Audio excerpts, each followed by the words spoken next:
Lantaran merasa anaknya ditelantarkan, seorang ibu muda berinisial I, warga Kelurahan Jawa Kiri, Kecamatan Lubuk Linggau Timur 2, Kota Lubuk Linggau, melaporkan oknum PNS Kabupaten Muratara inisial W ke kantor KPAID Kota Lubuk Linggau.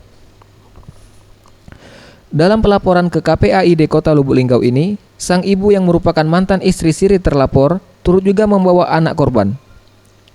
Dalam laporannya, ia meminta pihak KPAID agar secepatnya menyelesaikan persoalan kasus penelantaran anaknya, di mana sejak hamil hingga usia sang anak 1,5 tahun, sang ayah tak memberikan nafkah sebagaimana mestinya. Aku nikah dengan Wisnu itu di tahun 2015 bulan 7. Terus aku pisah dengan dia tuh pas aku hamil 6 bulan. Setelah itu udah pernah lagi ketemu, udah pernah lagi berkomunikasi, putus hubungan pastinya kan. Terkait laporan tersebut, Ketua KPAID Lubuk Linggau, Abdul Hamim mengaku pihaknya sebelumnya sudah melakukan pemanggilan terhadap oknum PNS untuk meminta penjelasan terhadap penelantaran anak kandungnya. Namun dalam pemanggilan tersebut, pihak KPAID justru mendapat jawaban yang tidak sesuai dengan harapan karena sang ayah mengaku tidak akan bertanggung jawab.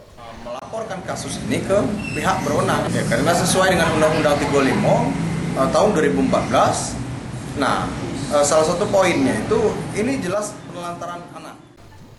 Untuk itu, KPAID Lubuk Linggau berencana akan menyurati pimpinan terlapor yakni Bupati Muratara dan Inspektorat Muratara terkait penelantaran anak karena dinilai melanggar Undang-Undang Nomor 53 Tahun 2010 tentang Disiplin Pegawai. Tim Liputan Sriwijaya TV.